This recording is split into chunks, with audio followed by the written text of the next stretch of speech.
téléviseurs, mesdames, mesdemoiselles et messieurs, c'est Jackie Moussouamba, Jamous, autrement appelée la Cléopâtre. Donc, malgré les confinements, vos STV n'arrêtent pas de vous informer. Avant tout, Bandanazo, rappelez na abonner na biso, vous s'abonner massivement, vous s'abonner, vous partager ma vidéo na biso, baignon so bazali abonner te bo bana pour s'abonner afin que vous bana pour recevoir ma vidéo et actualité, ma vidéo qui toko na ba émission qui toko le pour la beauté actualité. Donc beauté actualité ya mukola lelo eza bongo présenté par Jackie Moussouamba comme toujours une présentatrice na bino oyo a présenté la cabino ba émission oyo a mené la cabino ba actualité toujours avec le coronavirus malgré les confinements. Nous n'arrêtons pas à vous informer, on va vous informer jusqu'à la fin. Donc les autres en a sujet na biso il y a coronavirus comme toujours.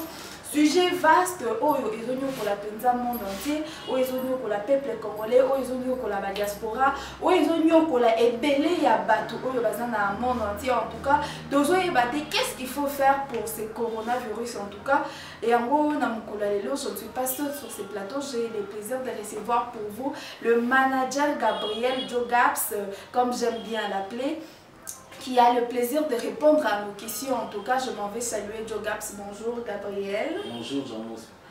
Vous allez bien? Très bien, merci. En tout cas, je vous remercie d'abord d'avoir accepté mon invitation. C'est pas donné à tout le monde. Vous avez vos préoccupations, mais vous avez au moins accepté à répondre à mes questions. En tout cas, je vous remercie beaucoup. Oui, c'est logique. On y va. D'accord, comme je venais de le dire, que nous avons un sujet très vaste de coronavirus. Monsieur Gabriel, pensez-vous que le coronavirus existe en RDC? Vu tout ce que nous voyons ici en RDC, tout le monde a 10 jours au lendemain, les cas ont augmenté, le nombre de décès a augmenté, le nombre de guéris ils ont presque autorité, les mesures pour mais c'est comme si ça la penza du désordre, comme on appelle des désordres bien ordonnés. Bah ouais, ça va tout que non, il y a confinement, mais bah comment est-ce qu'il faut ordonner les confinements? Peuple congolais à côté vraiment na boulouye qui va dans comprendre est-ce que coronavirus pendezali en tant que manager aux apékinois le kolanga congolais le kolanga, vous pensez que coronavirus en tout cas ils ont la République démocratique? Oui, j'annonce coronavirus ezali bel et bien, mais bon, autorité ne se fait base en éthique pour conformer parce que mon temps va pays ils ont organisé ils ont conformé base en bat ou base vraiment bien possible avec les basa leur étude sur le malaria sur quoi sur le coronavirus ils ont balé bosso comme un bon bah on est besoin de comment la maîtriser, comment informer le peuple. Mais tout ça, pensa le coronavirus, les gens balali bosso kota na mboka na biso, na ba pays pe belé, les gens balali bosso et kota. Mais ceux qui totali awa to za ki pe une épidémie manko to benga ki Ebola, nous avons vaincu ça grâce à Dieu et grâce à nos docteurs compétents to gagner pensa maladie wana et aujourd'hui on n'a pas ces maladies là. Est-ce que ba expérience il y a une maladie ba épidémie tout le monde qui to za ki na chikungunya. Ba expérience ba épidémie on est pourquoi qu'on peut s'habituer les santé et pourquoi qu'on peut s'habituer façon moi ya ko vivre face à l'épidémie local la coronavirus. En fait, ba cause de biso baza précité. Soit on a 180 cas. 5 guéris. Mais tout le monde a pas monté. Bazara te limité. Soit qui top Congo, côté vous commencer à 80 cas, côté vous commencer à 60 cas. Si côté vous avez battu, tout le monde a pas monter. Deux outils gauche, deux outils droite, deux outils. Mais tout le monde a pas monter. Tout le monde a pas monté, il y a place où la communauté a tous à espoir que bazo combattre le commun. Mais ce que l'on a monté bis dans la cité, confirmer dans la bombe. Mamoni je sais dans la bombe. Nio c'est dans l'octobre pour ça pour dans la bombe. Mais ça dans la bombe. Ce que babé faut que son la carte $20. Mais ce babé carte 18 000. C'est bonne information vraie. Quand on se occupe peu là ça, on carte de service là. Bazo compliquer sur la carte finalement ba non, à ce qui concerne les cartes, j'aurais appris que il y a deux cartes. Deux cartes, il y a carte il y a hôtel de ville où il y a qui vendent bongo et pas il y a M. Gentini Ngobila. Et puis il y a la carte. Mais tout les a il y a les a en tout cas. Et ça paye la carte nous les a vendu par M. Kassongo. Oh il y a vraiment président, il y a la police nabiso. Ndemutu a teka qui ba carte wana comme ça. Et comme il ba carte mi balé, Gentini Roteka, il peut Kassongo Zoteka. Je sais pas. yo apprendre tous les années. Bon, logiquement, le fait que les vacances dans telle ville, ne va pas qu'ils aient au moment retard. Donc, la santé bâtiment se fait tout ça là. Dans le cadre tellement dans le cadre de solution là c'est pour eux. La santé va manquer se fait tout ça là, la cité parce que ça ne discorde pas. Mais on a bon tout petit cabon là ça on a. Est-ce que vous pensez qu'un pays normal va vivre confinement à Gombe, confinement est à Gombe, mais Gombe est à peine les appels à commune voisin. Est-ce que vous pensez vraiment que le confinement est pour ça les macas à Gombe? Et puis à part confinement, on autorise aussi les gens à circuler dans Gombe ceux qui sont là, malgré le nombre de diminuer mais parce qu'on continue toujours dans l'activité dans Bango. En tant que manager, vous pensez au moins que non, il fallait que ça les mabongoto selon vous et coca pour ça les mandés. Logiquement, si vous allez bien confinement, bon le bizarre mais va être dans Bango. Parce que l'intérêt, bon, les ressources, c'est ça pour. Logiquement, l'intérêt sur le plan stratégique. Ma Cameroun, sur le plan stratégique, ils ont Gombe. Mon acquis va protéger Gombe. Mais si tu as eu confinement au Gombe, les bateaux au Bazaki dans Gombe, ça va être Bazar va développer dans la cité, va circuler. Ceux qui Bazaki à terre. Logiquement, bateau, tu as dit que tu as c'est sûr que nous avons temps la population est confinée. Donc pour contenir tout confinement faisait en général pour les sauver quand même une population. Bon, on va avoir une partie à confiner, une partie à confiner. Il y a quand même que Batundambo, Bazo qui est connecté, Bazan la cité, Bazan la cité. Donc le gouvernement a besoin ça le col amateur. Il ne devait pas faire comme ça. Il devait donner un confinement total parce que le coronavirus, il a se transmettre quand on est sur la bonne. Ils se transmettent facilement. Et puis, ils ont 14 jours. C'est quoi? Ils ont bandé 3 jours. Tant on a appelé ça, il y a bandé un couloir. Tant on a appelé ça, mais normalement, le gouvernement n'a pas vraiment des mesures. Les policiers sont tellement ébélés dans la Gombe. Ils ont surveillé. Et aussi, ils ont un thermomètre, un truc là qui sert à prendre le temps, les températures. Il y a tout. Est-ce que vous pensez que les appels meilleurs moyens que ça, que les Congolais ceux qui montent à la corona, vous pensez qu'ils ont meilleur? Thermomètre, on a un thermoflash, on a juste pour monter la température. Soit pour qu'il mette une bonne température pour le matin.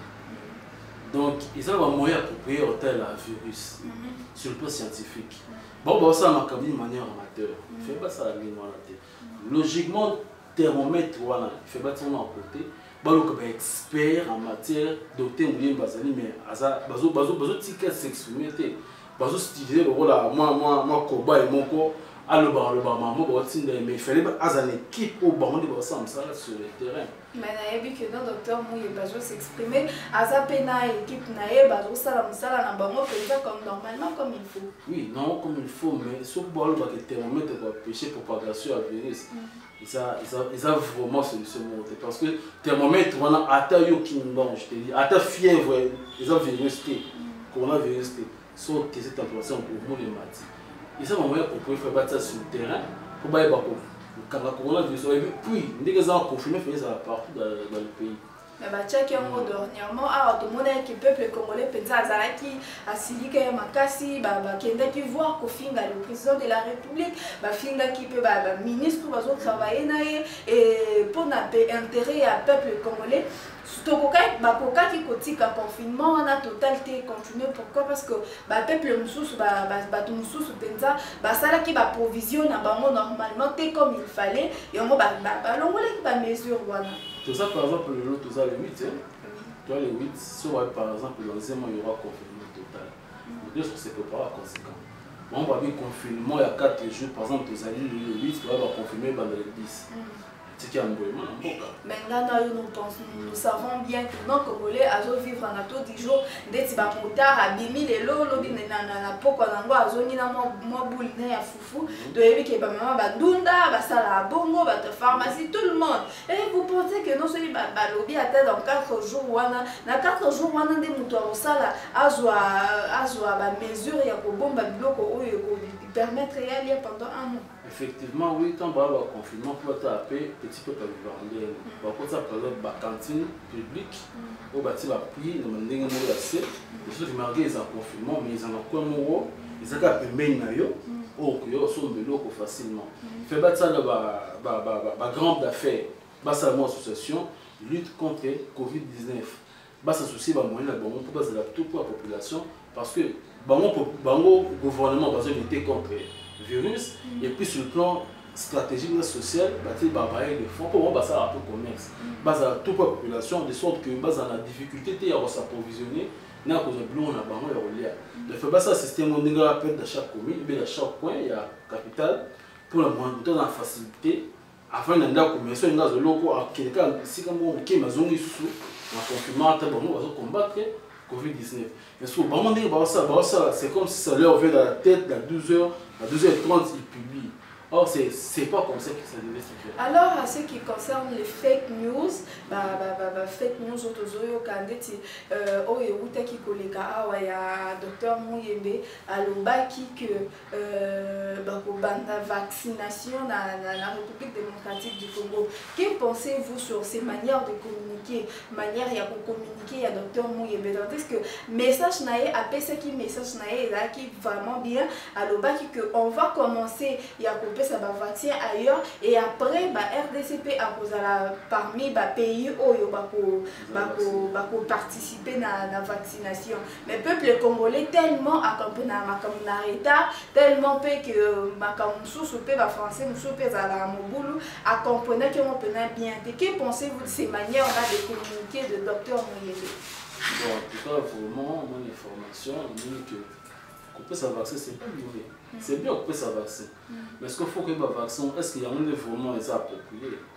Parce que moi, je suis belé à ma casse, et puis, français, façon de communiquer. Il faut tout attendre à la carte dialecte. À ce temps, soit hier, dans la maison, peut-être à sa interprétation, à la carte dialecte. Puis, dans chaque coin où il y a capital, on a accès à l'information. Laisse-nous collaborer avec l'information sur le terrain. C'est pour faire que ça s'approvisionne parce que les gens sont malades, ils sont confinés. En tant que nous s'approvisionner, nous avons un risque. Il fallait un moyen approprié et communiquer les sortes qui nous donnent ces informations à comprendre mon peu par rapport à la connaissance.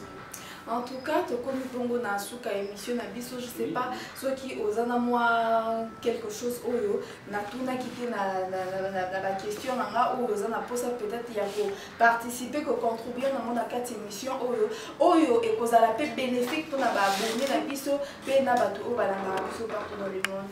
Merci, tout a été dit. C'est cassé parce que le monde est une richesse, mais tout le monde est monté au sol à monter, tout le monde tout le monde a deux autres par-ci par-là pour lutter contre le Covid-19, mais toujours il y a des pays qui doivent, puis on sait jamais, bon, point d'interrogation.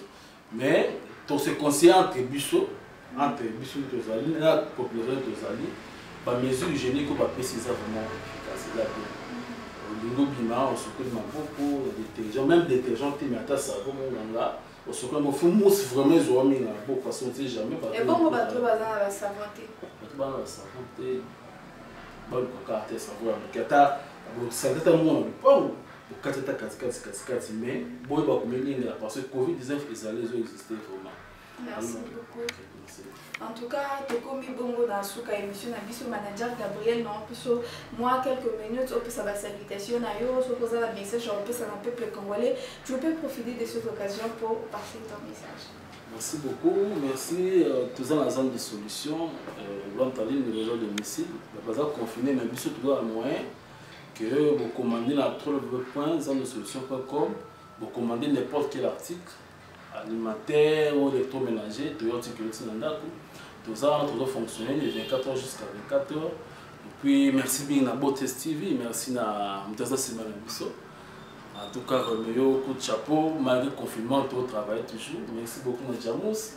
Tout le monde encourage les mentions. En tout cas, il faut attendre le moment se base à la rue. En tout cas, je salue toute la famille Kapaya, je salue M. Foumakou, je salue Osé, Lazare gauche. Je salue tout le monde, merci. En tout cas, tokomi na suka émission na biso chers abonnés. Ba union se baza abonné te boy bana ko s'abonner enfin que vous banga pour recevoir ba image kitoko, ba émission kitoko, ndeti émission oyo beauté sexualité. En tout cas, beauté sexualité lelo ezaki bongo présenté par ngai moko Jackie Muswamba, la charmeuse autrement appelée la Cléopâtre. Donc tozaki na sujet oyo ya coronavirus. En tout cas, je vais juste dire à notre docteur Mouyembe, vous faites un grand travail, vous avez bien à l'équipe na monipe docteur Plastique Mbala que je salue en passant, vous avez vraiment comme madame même faut comment est-ce qu'il faut communiquer biso ba congolais surtout biso ba kinois to bossa na kabola munda bala moko docteur Mouyembe so itembe tuna ibenge ce qui peut tembe tuna Joseph Kabila Chine rambo a opesa yo comme candidat et biso qui m'a comme non lo bana posité en tout cas na ba information lokola oyo ceux qui pensent aux na posa opesa sur information recourir na ba langue nationaux et vous allez bien opesi information na lingala et vous allez bien na chuluba na français moko ya mukie français ba savanté français ya ba chercheur te mais français moko ya ba na classe il y a un bâtonnet des bâtonnets et ça la biso vraiment bien en tout cas. Tokomi na suka émission na biso tokoki aussi c'était sans que to remercier bato ba soutenir na biso na moni les big managers à do pont du monde na Congo fumu Amérique mona fumu Kimbangu et puis na PCP fumu il y a internet monde na PCP mbote siko zali na moni aux Edi. Je te salue Gabriel aussi, merci d'avoir accepté à notre invitation. Je salue aussi toutes nos chers internautes ba abonnés na biso tozo pesa bino mbote et puis to lingi bino et puis derrière la caméra na moni bongo mobile Nzambe donc Roméo Bus, oh ya ça la biso bolamo, ya ça la biso ba bien malgré le confinement, il est toujours là à notre service. Pour ça la biso ba bolamo, donc to PCP merci pour la disponibilité na yo. Na moni maman et Mianda Bou ma maman privée, na PCO Mbote je salue Vanessa Kanta, na moni moi sa papa Mouké na Marie Moulanga je te salue aussi. Na moni Vanessa Kanta, Evelyne, Serge Mwamba, Adolphe, je vous salue aussi là où vous êtes. Je vous aime beaucoup ma famille et puis ma famille de presse, ma famille Beauté TV, je vous aime. Orila Boko, je t'aime aussi. Bonne guérison à toi. Foura, Marcelin, Daya Foura. Je t'ai pas oublié. Donc, quant à moi, Jackie Muswamba, je vous retrouve très prochainement. Ciao!